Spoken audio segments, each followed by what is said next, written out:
My name is Mike Murphy, and I'm the host today for the Valor Voice. I would like to tell you I'm so excited to introduce our guest, which is Melanie Rouse, the coroner for Clark County, Las Vegas, Nevada. So, Melanie, welcome and thank you for being here. Thank you for having me, Mike. Well, listen, I have so many things to talk to you about. And so, if you don't mind, I'd like to get started. Absolutely. All right, number one, let's talk about you for a minute. I want to ask you, is it true that you're not elected? That is true. I'm an appointed official. Which is different from most coroner's offices, is that right? That is correct. So do you like that idea?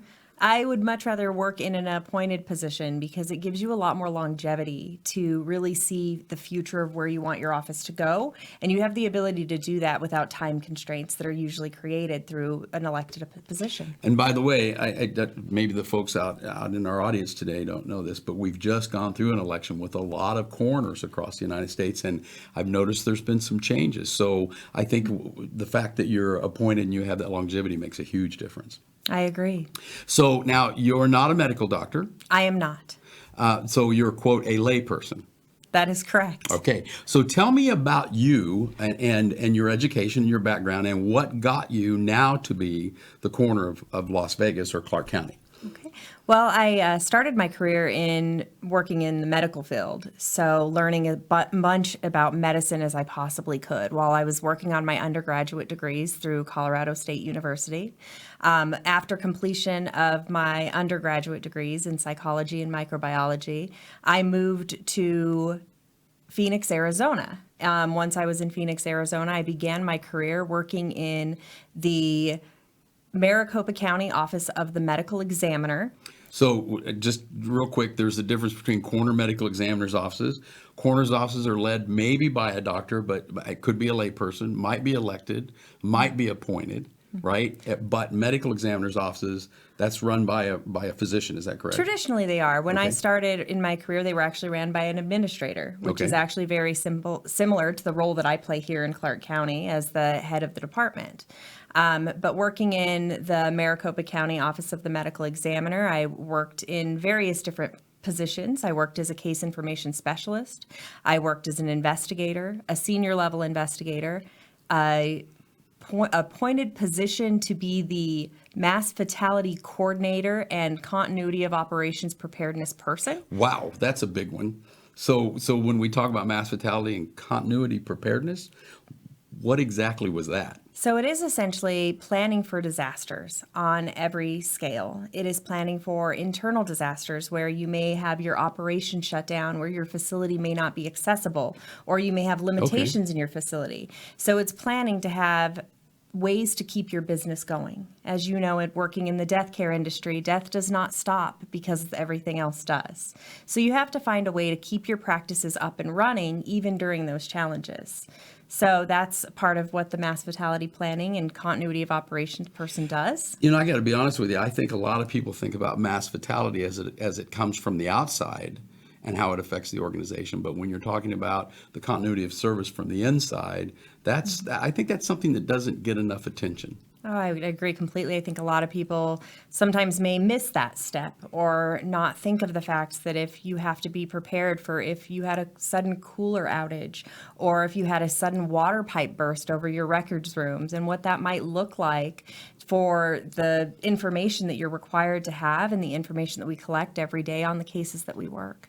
So as we're talking about that and all those continuities of service, is it true? I've heard a statistic that says that in an emergency situation, such as a mass fatality, that you will lose 1/3 of your staff that will not be available because they're busy taking care of their own families or their own needs. Is that true? That I would say is very true. If anything we experienced on the last couple of years as we were swimming our way through this pandemic, I think we learned that you have to focus on your internal operations as much as the external things that are going on.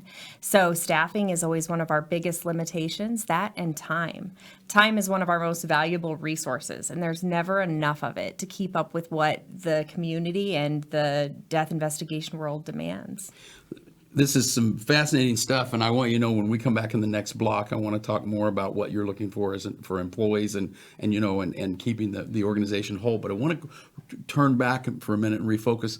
So you were there at the Maricopa County, which is a huge county, correct? That's correct. Is it as big as About Clark the County? fourth largest in the country. Okay, so It's it's slightly bigger slightly population bigger? and size-wise. Okay. It's about 9,200 square miles and a population of just over 4 million. And so Clark County is About 8,000? 8,000 square miles Okay. and has a population of just over 2 million. However, we have a lot more visitors here. So we have a lot of non-Nevada residents that come through our location that definitely increase our volume. Okay, so back to Maricopa for a minute. You're there. You're working. You're doing this continuity and mass fatality thing. And then I was the Chief Medical Legal Death Investigator. So you which- ran all. Does that mean that you were responsible for overseeing all of the investigators? I oversaw all of the investigators as well as the forensic consultants, which is the forensic odontologist, anthropologist identification team and specialty teams. And I also oversaw the admitting staff, so the admission teams that handles the intake and the release of decedents coming into our facility. Which can be huge, just from the idea of the record keeping and making sure the right people go to the right places and that kind of thing. right? Correct. So you had all of that going on. You've got this great career in Maricopa County. Is that where you were when you left to come over here? It is. And all of a sudden one day you went, hey, I think I'll go to Las Vegas. Yes, I think it was time for a change, and I saw an opportunity to apply for the position as the coroner of Clark County, and so I went out on a whim and applied for the position. And look where you are now. And here I am. And you got it. So 70% of the total population of the state of Nevada lives in the county that you're responsible for. I have a couple of questions more about you, if I could. So you've been on the job now for a little over a year? I came on board in June of 2021, Okay. so just past a year, heading into my second year. Okay, and how's that first year been? It has been very busy, I will say that. Just So you looking at, literally were coming in on the tail of the pandemic, I right? absolutely was. I came in at towards the end of the pandemic. I won't say we're I'm at the talking end here. of it yet, Yeah, but yeah. coming in at where the pandemic started to slow, if you will, came on board at the end of that and right at the beginning of a new fiscal year. And so lots of changes happening and things on the horizon that I stepped into. So if I asked you and you told me you weren't happy, I would be surprised because I can see by the smile on your face. But am I correct that you're the first female coroner in Clark County, Las Vegas, Nevada? I am the first female coroner in Clark County. I think that speaks volumes about the confidence that the county has in you, not for a variety of reasons, but congratulations on that. Thank you. It is an honor. milestone. And have you started making some changes? I have. I've been working on a lot of different things. One of the first things I took on when I came on board was hiring in a new deputy coroner to be the second head of the department. So took that by storm, brought in an amazing person that I would consider a very well versed in death investigations. Have started taking on projects related to our cooler capacity to expand our capacity in light of the pandemic, and looking at safety measures and protocols and things that we wanted to put in place to ensure that we were meeting the industry standards and serving our team members the best we can. So, when you talk about cooler capacity, I know that there was a time when the office was utilizing temporary coolers that can handle things for a short period of time. It can become very expensive in the long run. Mm-hmm. So is the thought that you're going to expand cooler capacity rather than lease cooler capacity, so to speak? Ideally, it would be for us to ultimately increase our cooler capacity to have the bandwidth to handle cases for up to a period of a week. Right now, the way our cooler capacity is set up, it only buys us a few days. So because of the constant flow of cases that we see as a coroner's office, we have to have a constant ingress and egress of people coming into our facility and exiting our facility. If we don't keep up with that pace, then we run out of room really quickly. And you try to turn those cases within 24 to 36 hours? We try to complete examinations within 24 hours. So every cases that are admitted between a 24-hour period from 6 a.m. to 6 a.m. should be examined the following day whenever possible. And I want you to know that's a kind of a lofty goal for some offices. I know that some offices are days, if not in some instances, a week or more out from examination. Now you have I was going to use the term robust staff, but I don't want to make it sound like that you have more than you need. How are you doing on staffing? So we definitely need more. There is actually a nationwide shortage of forensic pathologists, so board-certified medical examiners that can complete autopsies and do the medical investigation of the death. So we are very lucky to have the 6 full-time staff that we have right now. I am currently funded for 6 positions. Ideally, I would like to see more in the future. I do have those positions currently filled, but That in of itself is almost unheard of. As I go around the United States working with different coroner medical examiners' offices on a variety of projects, I hear on a regular basis that they can't fill their positions. So what's your secret, or do you not want to tell? I think it's about being competitive in the market. I think it's also about the work environment that you have. I think it's also word of mouth. We rely very heavily on locums physicians. So these are highly trained practicing doctors that often have full-time positions in other jurisdictions that come in and assist us with our case volume.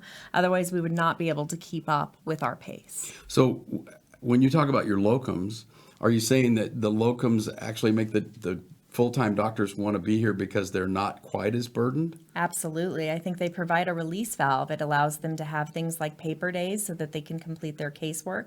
It helps alleviate their time so they can focus on going to court and working on other things. You know, that that's are something people don't priorities think to about, them. right? You got to go to court. That's Absolutely. because you can do all the work, but if you don't go into the courtroom and make known what you've done, then it doesn't matter, does it? Right. It's one of those closing pieces. Yeah, it is. So how many locums are you using? About 10. And so if I was the county father or mother in this instance, and you were going to talk to me about the idea that I use 10 locums, if I had more full-time people, then I wouldn't have to use as many locums. Is that correct? That's absolutely right. So it's a trade-off, right? It is. It's a It's like balance. part-time versus full-time. I can have more part-time people that fill the gap of a full-time person, but there's a point where it's diminishing return. I would say we're at that threshold now where we definitely need to increase our full-time bench. I think we're at a position where we have seen our caseload steadily increase, which is a bit above what you would normally think is the death rate raises. So we're definitely at that point where we need to add additional positions to our staff. So what was your can you tell me what your number was in 20, I guess we're in 2022, so in 2021, the total numbers in all of Clark County? So we investigate over 10,000 cases that are reported to us every year. And when I use that reported rate, those are deaths that are reported to us because somebody feels that they should make us aware of it. Now, that doesn't make those 10,000 cases ours jurisdictionally. Of that 10,000, we are jurisdictionally responsible for about half of those cases. So of those cases, we have various different levels of exams and case types where we would bring cases in, or we would determine whether or not they would meet the criteria for being a case not admitted or a medical examiner sign-out case. Those make up about 2,000 of our cases annually. And then the remaining 3,000 cases are cases that are actually physically transported to the office for an examination, which may include an autopsy or may just be a limited medical exam. Okay, so I think last time I looked, it was the total number of deaths in Clark County was like 20,000. Where are you at right now? I think we're about 28,000. 28. So if I that's remember. been a huge jump in the last couple of years. Is it? Do you contribute that to COVID? I think it's a multitude of factors, and me not being an epidemiologist, I would hate to speak out of my lane. Boy, that was but wow. I Okay, that would was say by the way, that that was good. By the way, I would say that the death rate has increased during this time period, whether that is a reflection of more individuals out in the community, whether that's a reflection of increased traffic fatalities, or if it's directly related to the pandemic, would be difficult to say without actually looking at the numbers. So, and I understand that. And I'm not trying to put you on the spot here. Yeah. But as we talk about these different cases, these different numbers, I know that the pandemic has always been one. You know, the coroner medical examiner's offices across the United States really do, in my opinion, stand as the sentinels that shove that. When I say shove, provide the information forward to the CDC and others about what's going on with our population. I know that when I was in the business a lot of years ago, the big deal was the pain meds, Oxycontin, oxycodone, you know, those kinds of things, and the abuse of those.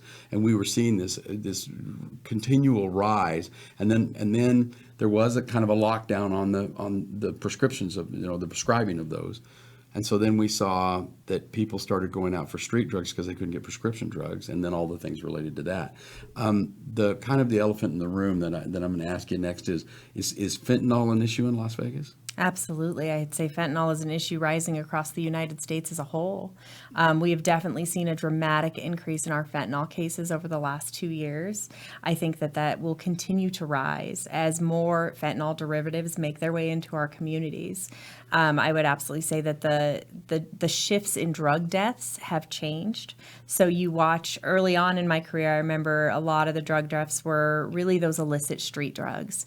As you got further into my career, you watched, just as you described, the Prescription prescribed drugs? Yeah. medications that people were over consuming and having toxic deaths related to those. And now I think we're back in the shift of seeing those illicit substances make their way back in. And, I have to tell you that, as a young cop and back in the day when, we had Just Say No to Drugs and the DARE program and all that kind of stuff.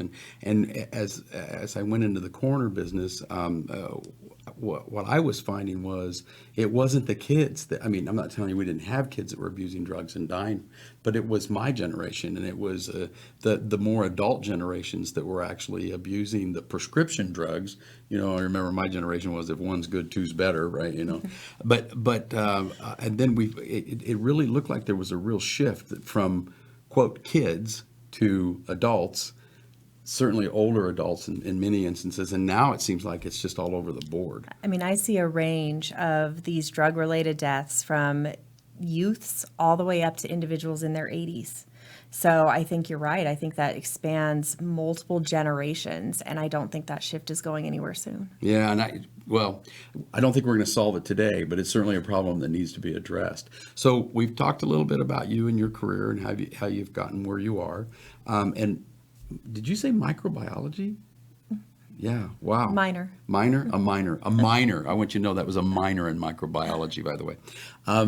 Congratulations to you Thank for that. you. But and we talked about, and I think most of our audience is going to be more in knowing our field, but we talked a little bit. I know you mentioned forensic odontologist. For those that don't know, what does a forensic odontologist do? So that is a forensic dentist. So it is an individual that has completed dental school and has gotten specialized training in forensic dentistry. So that is for the evaluation of dental remains to determine identification. It is also the evaluation of injuries to see if they are pattern-related injuries consistent with bite marks and bite. things like that. Sure. There's actually a shortage of those right now as well. So there's not enough in the country currently that are boarded in Well, that, in that I've heard specialty. there's a shortage in a lot of areas. Neuropathologist. That is also a I've heard a shortage. number kicked around. You'll have to tell me if this is correct, that there's about 50 in the United States, and less than half of those will go to court in neuropathology. I don't know that that's true, but I'm just saying I've heard that number. When we're talking about forensic pathologist, I've been told the vacancy rate right now in the United States, and the reason why I think you're so fortunate to have a full staff right now, I don't know if we should knock on some wood somewhere, but anyway, that the vacancy rate's a couple of hundred or more, 200 to 300 in the United States at any given time. That's right. And how many are graduating from schools? Not enough. Well, you have to think, to become a forensic pathologist, not only does it take your 4 years of advanced residency in clinical and anatomical pathology, you have to then go on and do a specialty year in forensic sciences before you can become a boarded forensic pathologist. I believe the last number I heard was there was 23 coming out of fellowship last year. So, Well, that's even down from what I'd heard. I'd heard 30 was a number. So, yeah. So are you out actively recruiting all the time, or at least talking with people on a regular basis? we try to. We try to keep actively recruiting for locums positions for visiting doctors that want to come in. And like I said, hopefully working to add some additional positions to our staff so that we have a constant position filled. So talking about staff, is it my understanding there's a new medical school that opened up across the street from the old coroner's office, the current coroner's office? I've got a feeling It's not quite open yet. It's got a feeling somewhere in the back of your mind is a new office, Absolutely. or at least the desire for one. Absolutely. Because I know you're starting to outgrow that space. But the medical school is it across the street from the office? There is actually a medical school being opened across the street from the office that is through UNLV. We actually have a great working partnership with UNLV. And I was going to ask you, did you already establish that partnership? we do. We have medical students that come into us in multiple years throughout their throughout their program that come in to see the side of forensic medicine. In addition to that, we did recently apply for our ACGME application. So that And we what does can- that mean for some folks that may not know? So that is the Accreditation Council for Advanced Medical Education. That would allow us to start a fellowship program within Clark County. So the concept would be, and I'm assuming you'd have to have another doc to help manage that process. Absolutely. Okay, that you would have your own fellowship program that would act as a feeder for your docs, correct? It would serve as a feeder for this us community and here in Las Vegas. absolutely, the whole state of Nevada and beyond. Folks. Absolutely. Anywhere, right? How far out do you think that is? We should hear in January as to whether or not our application's been accepted. Well, then So we'll have to have you stay back. anxiously Now, about that. correct me if I'm wrong, the office is accredited by 2 different accrediting bodies, is that correct? That is correct. We are accredited by NAME, which is the National Association of Medical Examiners, as well as the IACME, which is the International Association of Coroners and Medical Examiners. And are there other offices that have dual accreditation? I think we're the first.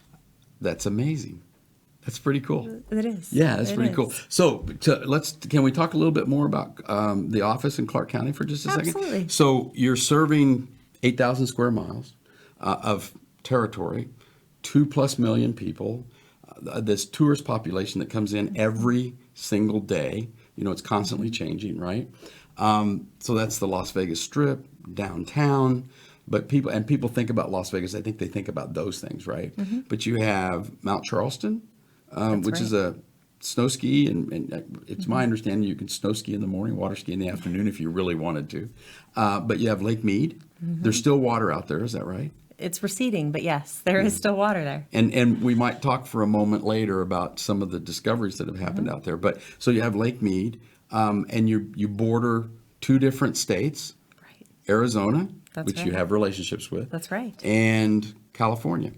And so how do you manage all that when I think Mesquite, you have rural, right? So you have rural areas and pockets of city and then this almost desolate area.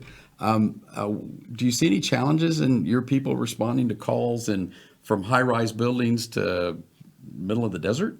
Absolutely. It requires us to have a really solid investigative team.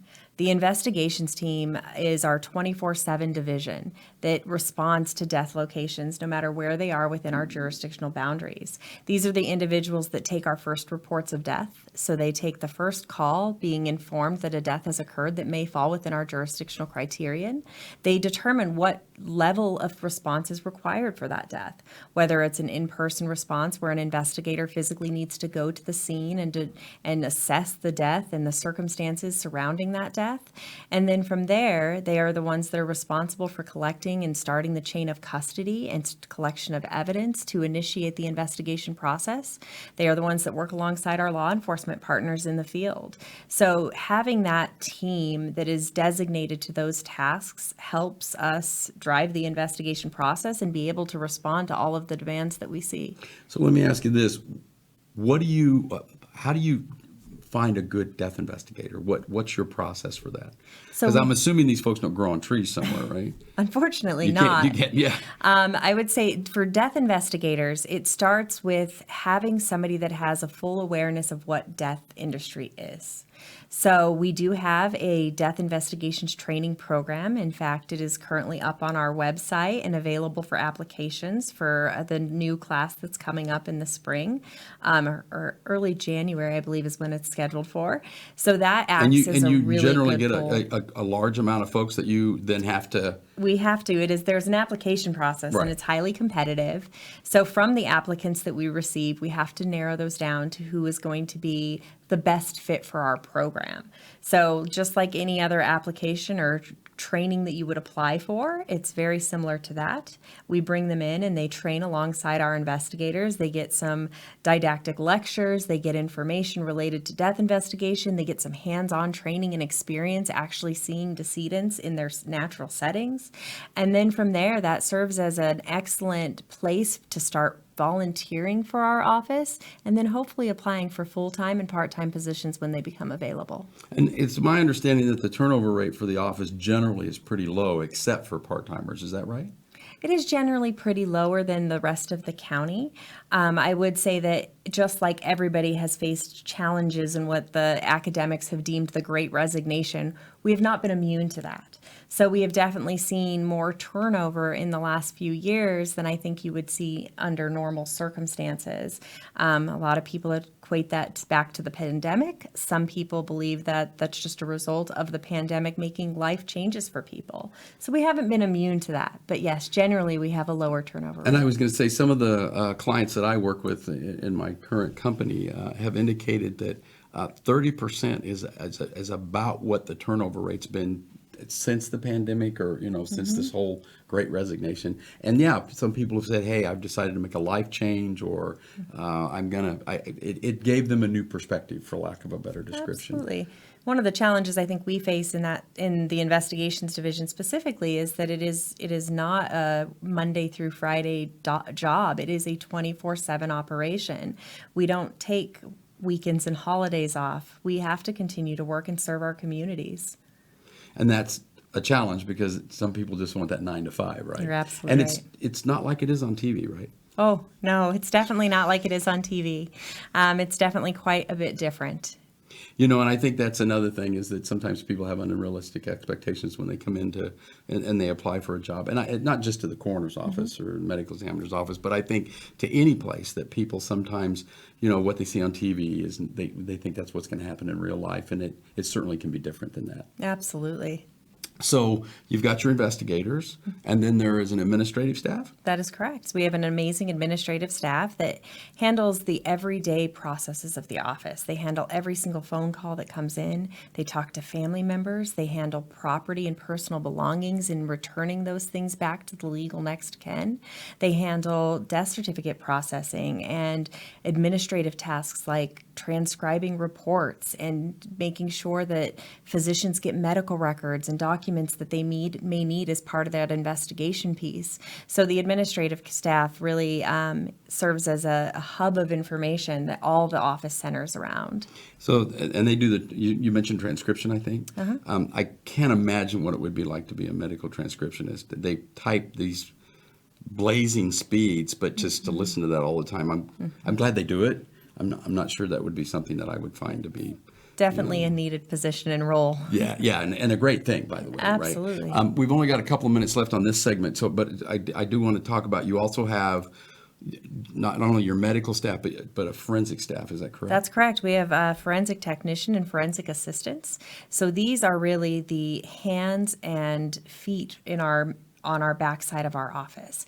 These are the assistants to our physicians during autopsies and examinations. I really equate the position of a forensic technician to really being a surgical technician. It's very similar. They assist in the processes of the exams. They assist in the autopsy. They help collect specimens. They submit specimens for testing. And they run the x-ray equipment? They run our radiology equipment. And do you have did you get new radiology equipment? It's in the process of being installed. Oh, so right, as we speak? Well, it's a construction project that is hopefully going to be starting by the first of the year. Well, and that's always a challenge, yes, it is. With the county, is to get all that construction stuff done.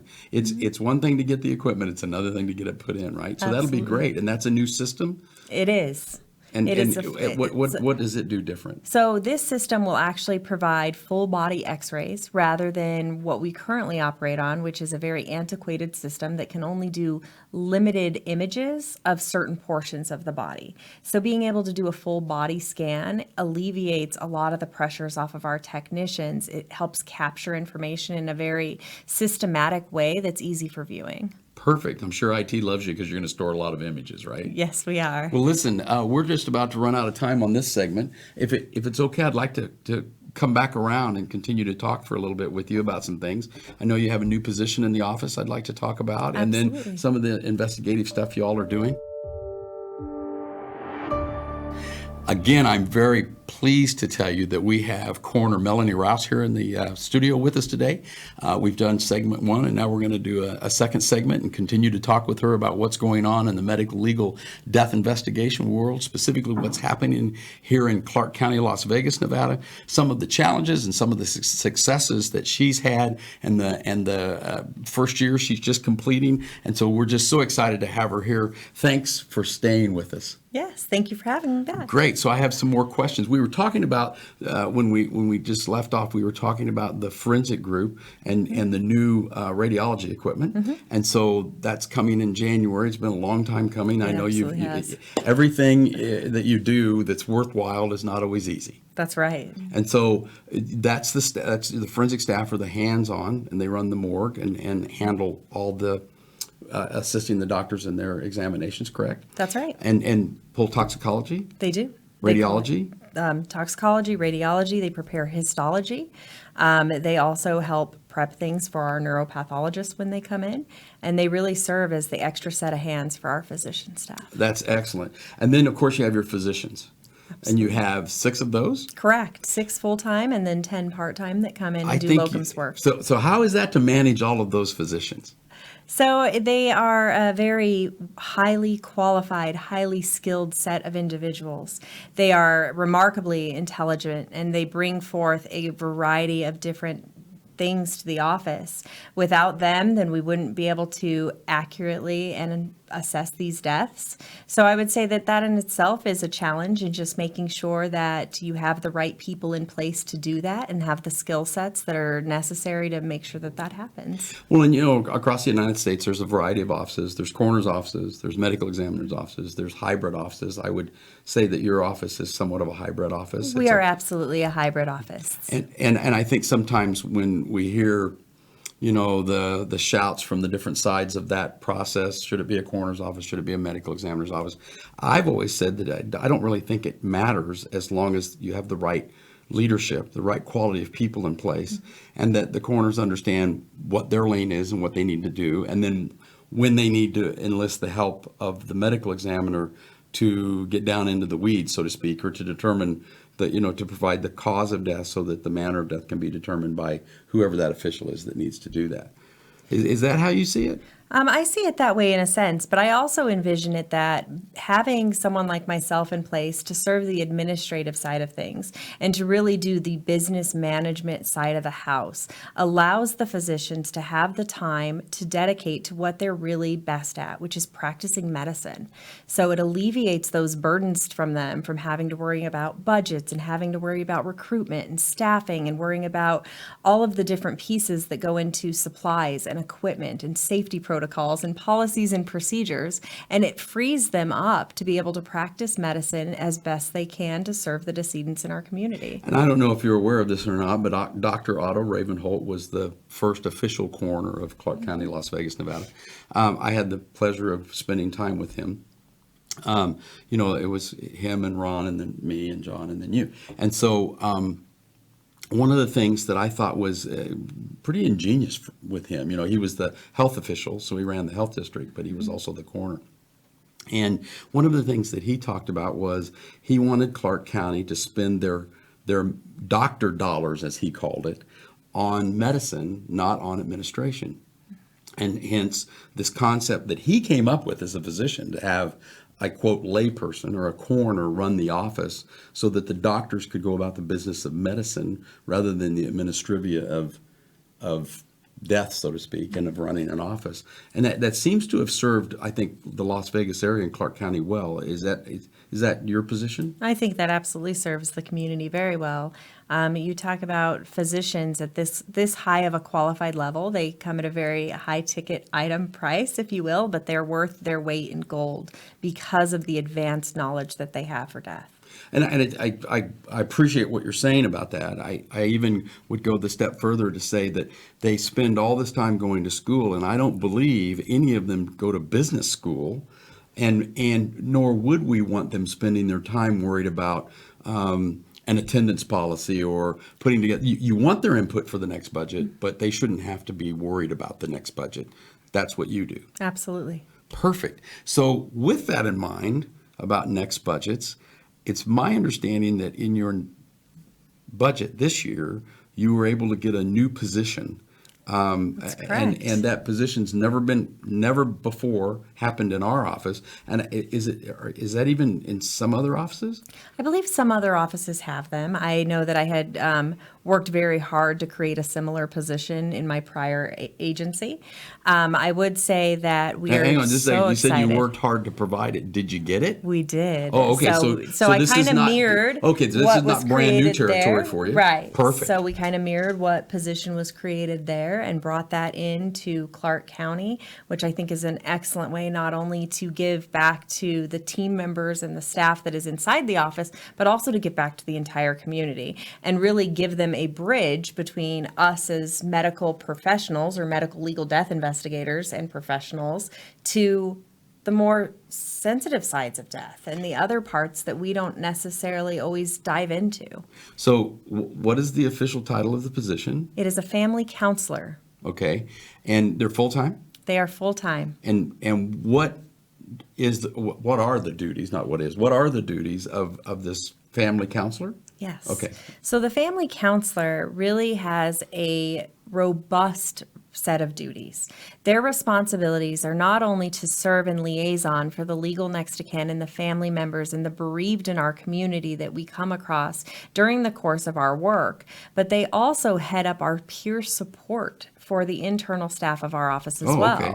So this includes providing resources and materials to family members. It may be connecting them to things that they may need after the loss of a loved one. As you know, a lot of the cases that come through our office happen suddenly and unexpectedly. With a lot of tragedies, really what we're talking about. Absolutely. A lot of these deaths are unplanned. With that comes a lot of grief. And grief looks very differently for each and every individual. And what that grief looks like sometimes requires a little assistance. So having someone in a family counselor position that can provide them with resources, can provide them with connections in the community to get them counseling services, maybe assistance with other things that they may be short as of the loss of their loved one, and do that in a way that is compassionate and empathetic to their needs is huge. And so as an example, do they go in the field, or is this something they do post-incident, so to speak? Is it something that they do after the case has come to the office and now? So I guess my real question is the investigator doing the death notification, not the grief counselor? That is correct. And then at what point is the grief counselor, I don't know if injected into the system or into the process, but is introduced into the process? So as we are getting the program off the ground, we are working to start an initiative where investigators, when they're out making those death notifications, they immediately connect those family members to the option of reaching out to our family counselor. So providing that contact information to say, we have this resource available to you, should you elect to do it. But then also on the other side of it, when we know that we have individuals that you can just sense over the phone that their coping may not be where it needs to be, or they may need a little additional assistance, connecting those individuals that call into the office or visit the office directly with our family counselor to start providing them with those services early on. And then also on the other side of it, we deliver bad news to people all the time. And in delivering that news, we may not be the most sensitive people to do that. So trying to give the individuals that we're speaking to as much control over that situation as possible and give them a resource that can help them work their way through that grief process, I think is invaluable. So I just to kind of drill down on that for just a second. So one of the things I noted in the time that I've been in Las Vegas, I've now been here about 42 years. It didn't seem like it, but it's true. A lot of our citizens here in Las Vegas don't have the safety net, as I like to refer to it. I know Social Services talks about it, Department of Family Services talks about it, that many of us are transplants from somewhere else. I'm from Kansas City, you're originally from Colorado. That's right. But via Phoenix. And so we oftentimes don't have moms, dads, grandma, grandpas, aunts and uncles that are here right away. I mean, that live here with us, where maybe in our hometown, that there's, aunts, uncles, cousins, everybody. So that safety net is not necessary. Is that still true here in Las Vegas? I would say that's absolutely true. And so this person can be a little bit of that resource? And I would say they could absolutely be a little bit of that resource and provide referrals and recommendations and connections from the individuals that we encounter during our death investigations to support groups and to agencies that may be able to help them with those immediate needs following the death of a loved one. I think sometimes people don't realize that grief is a very real thing, and it strikes people differently in different people different ways. Would you agree with that? Absolutely. I mean, you talk about the Kubler-Ross model of the 5 stages of grief, and they never happen in order. They bounce around, they shift. It's a messy process. And navigating through those processes can be very difficult. And often I think individuals may get stuck in one set of the grief cycle and not be able to get out of it without some outside support. And I think that's a huge piece, to have somebody that's in that counseling-like position to be able to reach out to them and say, maybe I can offer you some assistance if you're ready for it. That's perfect. Now, so that handles the outside world part of it. And then you say this person, and her name is? Her name is Trina Merritt. Trina Merritt. So, Ms. Merritt, so she's also handling staff then? That's correct. So she is also leading up our peer support team. So right now she's a team of 1, but dealing with death every single day does come with its tolls. I think the best thing I ever heard a mentor say was that you can't stand in the rain without getting wet. Eventually, there's going to be sideways rain. There's going to be rain that bounces off the sidewalk and sneaks underneath your umbrella. So facing death in every single day, and death in various different forms, can take a toll on people. And so having someone internally that understands what their position does, what the sights, sounds, and smells are, and the things that they hear during the course of their work, and constantly having that as an exposure, I think having an individual there that they can reach out to and talk to that really understands that is invaluable. It sounds like a great program that has a lot of potential.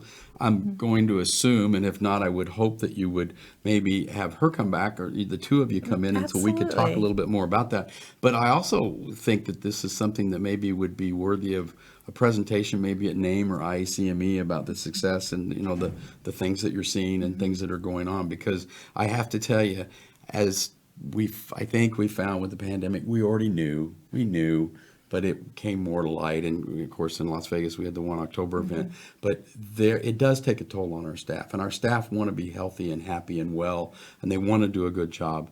But at the end of the day, sometimes it can emotionally take you to your knees. I would say so. I think that self-care piece is huge, and having the right tools in place to assist them in that process and assist them in maintaining that wellness is incredibly important in death investigations. I think for a long time, death investigations may have been a little overshadowed by other agencies and other divisions because death was just what we did every single day. But you think about a lot of different places that encounter a death.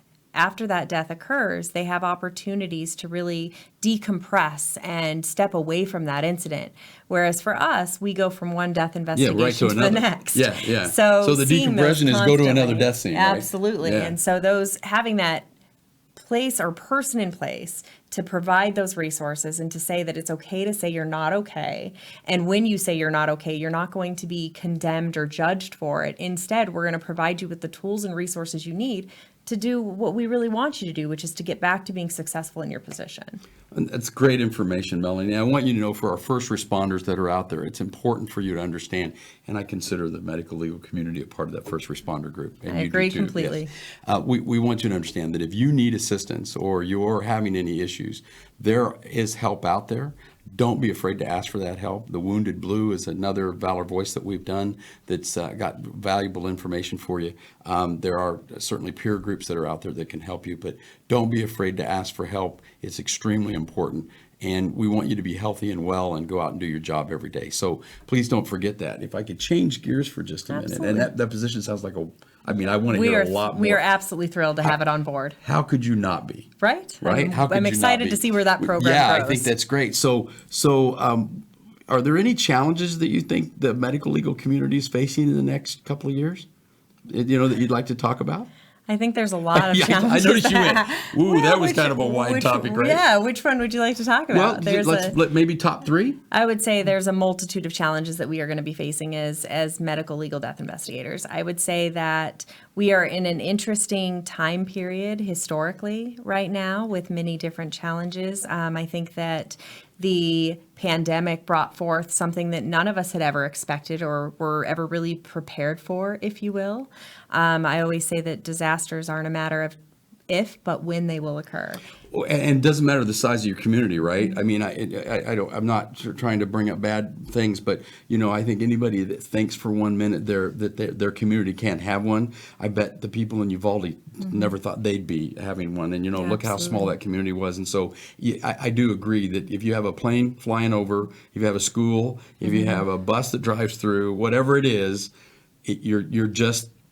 It's not if, it's when. Absolutely. Yeah. And I think those are some unique challenges. I think the challenges related to our medical professional staff, our MDs, is going to be huge. I think that impact, if we don't make some significant changes, we are going to lose more of those professionals.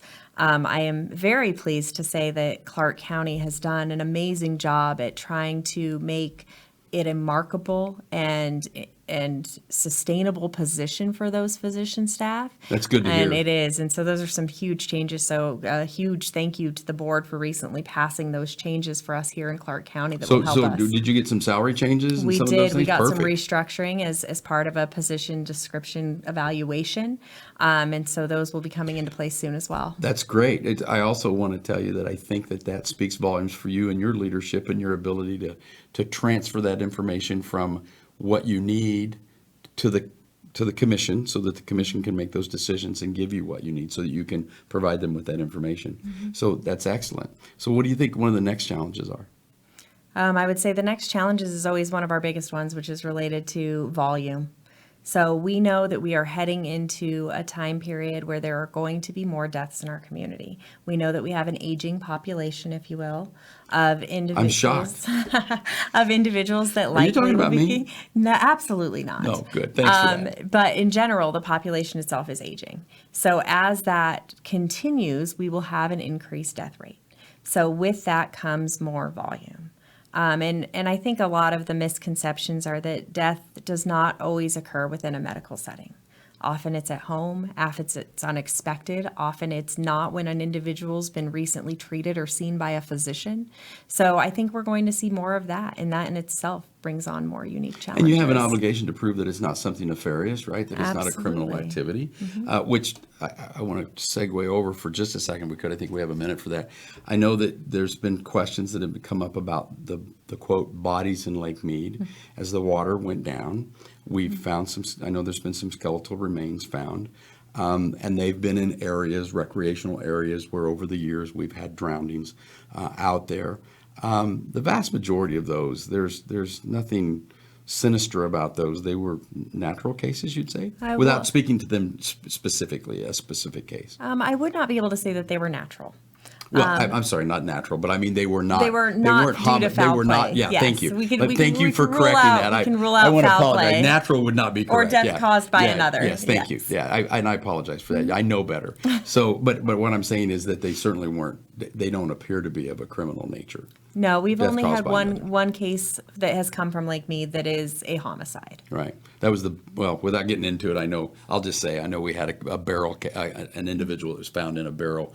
That does not appear that he drowned naturally from that process. No, that cause and manner of death yeah. was ruled as gunshot wound homicide. There you go. But you have found there have been other skeletal remains that have been found in this, what would normally have been the recreational area, now that the water's dropped, where, the swim beach and that kind of thing, and some areas where the marinas were. And so with those, which appear to be accidental drowning type situations, without getting into specifics, you have been able to identify one in particular. Yes. I'm not going to ask for specifics on that, but DNA, I think, is a really good thing, as I heard you say earlier. Absolutely. So that's I think that happens anywhere that there's a recreational process, whether it's, I mean, I'm just trying to clean up this concept that Las Vegas has got this huge issue when in Yeah. reality, we're talking across about the a period board. of a lot of years. The lake's been in, it's 75, 80 years since they Hoover Dam was put in, I think. And so, this is what happens in recreational areas, some tragedy. And then now that the water's receding, we're seeing that. Would that be a good analogy? I would say absolutely. I would say a lot of the things that we're experiencing and seeing related to climate changes are going to be significant challenges for MEC offices.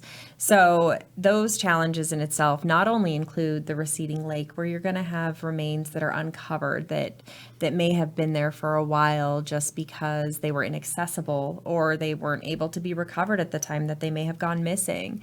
You're going to have those, but you're also going to have instances related to environmental exposures that will bring about more death rate. And by the way, when we're talking about environmental exposures, the majority of those here in Las Vegas would be as a result of heat, not cold. Although there can be cold We because do we've see got both, we yes, got both with our mountain areas. And then sometimes now it gets here, a little chillier, it does, right? absolutely. Yes, and I know we see both of those, but in other areas it's usually more cold than it is hot, right? And so they see those. And then I think the border communities are seeing a lot of environmental type deaths, with these crossings, and people can be frail and then die in that process. So that's going to continue to be an issue for everybody. It sure will. Thank you for allowing me to touch on that without getting too deep into it. No problem. And cleaning up my natural death thing, because I don't know where I got it. It's not. I was like, it's not. I know better. Anyway, having said that, maybe one more challenge you're thinking you're seeing in the medical legal community. We talked about doctors in general and getting that done, and keeping people healthy and happy and that kind of thing. Do you see another challenge? Space. I could say for my need more facility, people? I would say specifically here in Clark County, one of our biggest limitations is space. We have definitely reached our internal capacity for staffing and supplies and case volume. We are, again, very supported by our county, who has agreed to assist us in doing some assessments of our facility and infrastructure. That's great. To make sure that we're moving on the right path and make sure that we have what we need. I think if there's something that has come up recently, it is that there is now a recognition that medical examiner and coroner's offices are more than treating the dead. What we do is really service to the living. We provide information about the deaths in our communities to help public safety and public health. Absolutely. And we do that information, and when it's communicated in a way that's impactful and helpful, you can have some really valuable statistical information on these deaths that can lead to life-saving measures for people. And just from my perspective, I think about the child death reviews, and that you look at those, and that's where pool safety came in, and the locks that are, I'm short, so I have trouble, but the locks where you have to reach up to get them, and alarms for pools and car seats and all kinds of things that have come out. I mean, seatbelts, if you think about it. One exciting thing that just came out this week is they will no longer sell crib bumpers. Really? Effective this week, and so you can thank medical examiners and coroners' offices for getting that information out and helping this safe sleep campaign to protect our infants. And for those of you, and most of the audience may know this, but to make sure that the sleep environment is safe, it's still face up to wake up. That's correct. Back to sleep. We want to make sure that there's really nothing in the crib, because all that stuff is not for baby. It's for us to feel good about ourselves, and we want all of that out of there. Right. It's a fairly hard sleep surface, and that's to protect our most vulnerable at that particular time. Absolutely. And so that's great information. Thank you for bringing that forward. We've got a few minutes left, so I thought maybe we would talk a little bit. Do you have a relationship with the organ procurement organization here in Las Vegas? We sure do. We work very closely with our NDN partners, so the Nevada Donor Network Agency, in providing tissue authorizations and organ authorizations for donors that can help living individuals within our community. We work very close with them as far as reporting of deaths, sharings of information, and then providing them with authorizations on cases that are under our jurisdiction. So really, in some instances, there can be this terrible tragedy, and then as a result of that, there can be organ donation, which can result in several people living as a result of this tragedy. Absolutely. So kind of a bright a bright light in a dark place? Is that It absolutely is. I mean, we know that there is a long waiting list in Nevada for people that need life-saving organs. And so being able to take a very vulnerable and very challenging situation and turn it into something positive is something that really gives back to the community. Perfect. So I'm going to come back around again. I may have jumped around a little bit, but when you're looking for employees as the leader of your organization, what kind of qualities are you looking for? What are the things that stand out to you of what a successful employee is, or when you're talking about, and I don't care whether it's doctors, investigators, administrative staff, what do you think really makes is the recipe for a successful employee? I think it really equates down to values. So what that employee values is important. So if they value opportunities for learning and furthering themselves and bettering themselves and continuing to grow and progress, I think that's huge. I think also being flexible and adaptable. So we know that every day you go into the office, it looks different. So not having a set expectation of how your day is going to go. So wait a minute. Are you telling me that if I'm going to be an employee in the office, and I've had this happen a million times, I might go through the door, and you're actually going through the door with an idea of what you're going to get done for the day, and you leave at the end of the day having worked extra hours, and you got none of those things done? Absolutely. Your list shift constantly. Shift. So it's Okay, so you have to be constantly- prepared for the shift. You have to be Okay. prepared for the shift. You Yeah, we're have gonna to be have real the careful how balance we say that one, and yeah. be able to circle back to it. So it's somebody that's able to multitask and to be able to look at things from an open perspective and figure out how to change those things. One thing that I stress to my department is transparency. I think that we serve this community and we should be transparent and accountable to the public that we serve. So any employees that we bring on board, I hope that they have a very similar set of values that they want to give back to their communities in that way. It is truly public service. And what we provide is service not only to the decedents and their loved ones, but to our stakeholders, which is really our entire community. So I'm going to use that as a segue for just a second. A segue. That was good. Wasn't That it? was good. We only have a couple minutes left. Is it my understanding that during your career you've been involved with DMORT?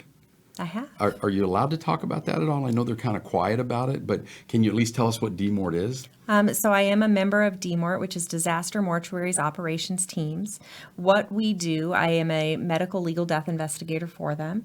What we do as an agency is respond to disasters wherever they happen or wherever they may occur, where there's been a declaration and a request for our assistance. So And this is a federal process. It is a federally based team that is now under the Assistant Secretary of Preparedness and Response through the National Disaster Medical Systems. And there's regions, is that right? There are 10 regions in the U.S. I am a member of Region 9 right now. Is that where we're at now? It is. Okay. This is Region 9 where we are at. I'm actually a member of Region 8. But we respond to assist the local communities during a mass disaster. So where there are more deaths than that community to handle, we come in and aid them under their direction and how they want us to serve. And that's the definition of a mass That is fatality or correct. mass disaster is when it outstrips the organization's resources. ability, or I should say, the ability to provide their day-to-day service. So we come in and offer assistance and support in those services. You have experts that are in various different areas of the death industry, including you have forensic technicians, you have medical legal death investigators, you have forensic pathologists and dentists and anthropologists, and you also have funeral directors and people that are really good at working with the next of kin and delivering information to them during times of need. That actually sounds fascinating. And we've got about a minute left. You've gone to different places across the United States? I have. My most recent deployment was to Puerto Rico Okay. in response to Hurricane Irma. So you were and in Puerto Rico during a hurricane? I sure was. Perfect. Yeah. We may want to talk more about that in the Perfect. future, but I'll leave that as a teaser for the future. I want to just take just a minute and thank all of you for watching today. And I want to especially thank you, Coroner, for taking the time out of your schedule and away from your family, by the way, because we want you to stay happy and healthy too, to be with us.